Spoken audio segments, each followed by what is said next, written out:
All right, welcome to Purple Raider Sitdown. I'm William Moyer, and here with me today is the Purple Raider quarterback, Mikey Maloney. Thanks for coming in, Mikey. Thank you for having me. So, obviously, getting into the playoffs here soon. 10-0 regular season, OAC champs, number one overall seed heading into the playoffs.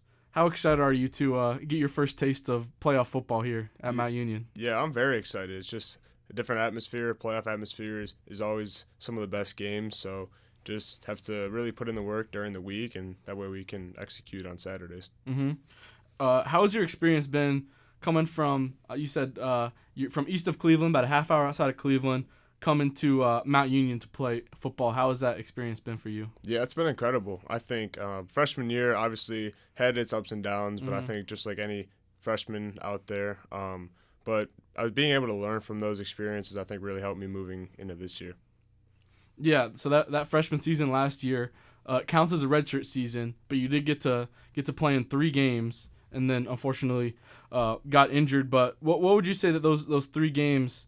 How did that season last year help you get to develop towards this year, where you're the starting quarterback? Yeah, I think first off, it just helped me get comfortable kind of under the circumstances of playing in college football and kind of the speed of the game and stuff like that. So I think that's the biggest thing. And then just being out there, being able to develop chemistry with my teammates as well, I think helped. Mm-hmm. What's been kind of like the biggest challenge for you, kind of making that transition into being the starting quarterback? And also on the other side of that, is there anything that's been kind of easier than you expected it to be?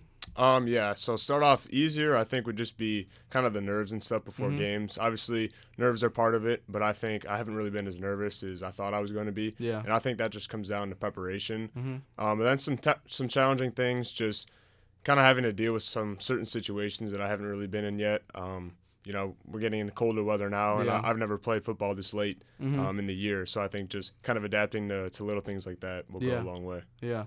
What has it meant for you to get the trust of the coaching staff and kind of the whole team as well? It seems like they've really accepted you as the quarterback and are just want to play just with you and everything. What has that meant for you? Yeah, it's meant everything. I think it makes my job a little bit easier and allows me to play more freely when guys trust me and believe in me. So I'm just blessed to be surrounded by great coaches and players that I am that put their trust in me, and then I also put all my trust in them as well. Yeah.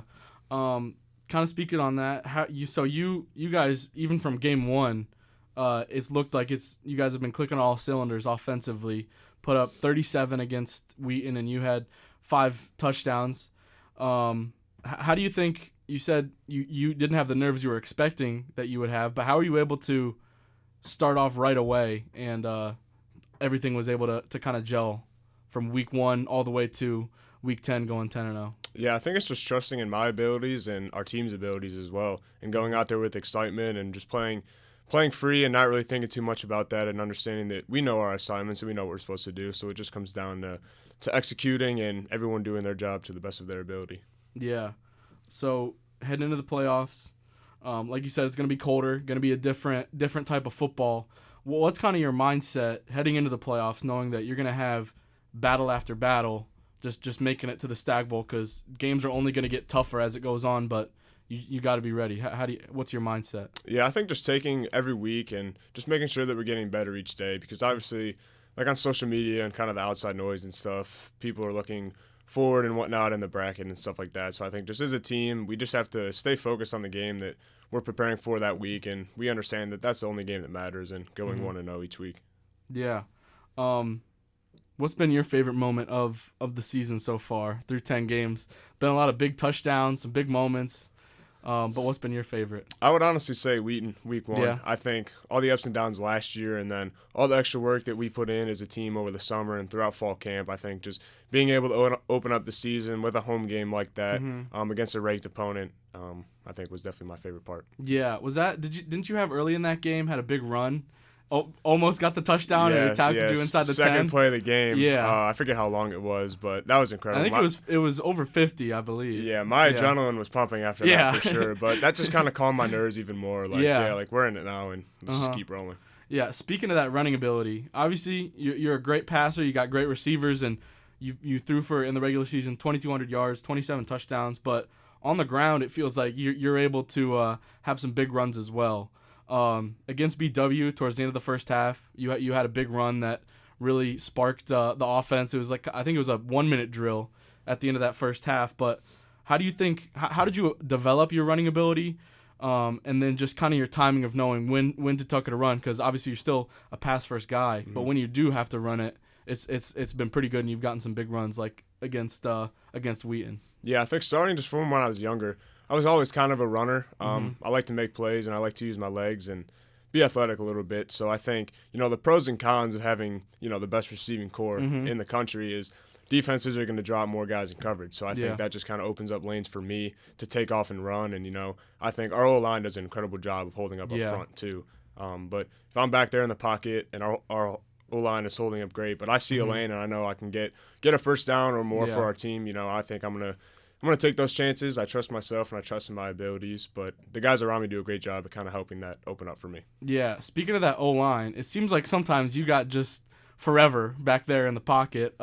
Kind of just speak on that, like what it's like to play behind them. Yeah, it's incredible. I think it helps our game plan because we know that we can put in any sort of scheme and any sort of route combination, and we'll have all the time in the world. And I love those guys, and they put in a lot of work behind the scenes, and they don't really always get the recognition that they probably should, stats wise and all that. But yeah, they do an incredible job, and we wouldn't be able to do anything without them. Yeah.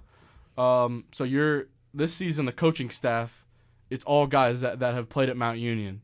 So they're kind of guys that just they know what it's like to be in your shoes. What's the best advice that you've gotten from the coaching staff this year?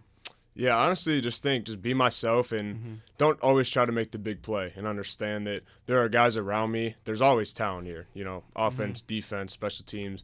So just doing my job to the best of my ability for those guys. And we talk a lot about not getting sick of the process. I think the week to week, we have the same schedule at the same time every single day. So I think just not really getting sick of that, and just always understanding that there's bigger goals ahead. So just kind of taking those days and really loving and embracing the process, I think, is the best thing I've got. Yeah, I remember, I think just yesterday I saw D'Angelo Fulford, former Mount QB, put out a tweet talking about a quote he had from Larry Karras. Larry Karras basically told him, you can't go 20 for 20. That's really hard to do. But what you can do is go 1 for 1. Just focus on the next play. Speaking of Larry Karras, obviously he's still around the program and everything. Yep.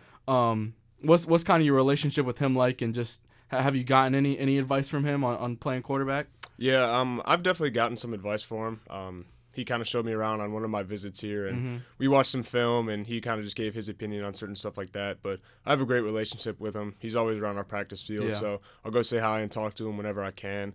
And every now and then he'll kind of pop in our film room and give some feedback when feedback is needed. But yeah, he's an incredible guy and some of the best football knowledge ever. So it's great to have him around. Yeah. So you personally, what do you like to do to get ready for a game? Any type of superstitions you got, or pregame playlist, meal, just anything? Yeah, so Friday nights, I'm big into Italian food, so I'll make pasta, garlic bread every Friday night, and then I'll have like a Pedialyte or some sort of hydration with that. And then really after that, it's just I'll throw on my playlist of like 400 songs and just get locked in, but no really go-to song. I just have a big playlist that I kind of just rotate through. And then final question. So going into this playoff run, we don't know who we're going to be playing next week. We'll find out Saturday. But what can fans look forward to in the playoffs here from Mount Union and just this next week coming up? They can look forward to some fun and explosive plays. We're going to be really hard-nosed this week and really attention to details moving forward. So I think it's just going to be fun to watch. I think it's going to be a great atmosphere with our amazing fans that we have, and it's just going to be some great Mount Union football. Yeah, well, thanks for coming on, Mikey, and good luck. Yes, sir. Thank you for having me.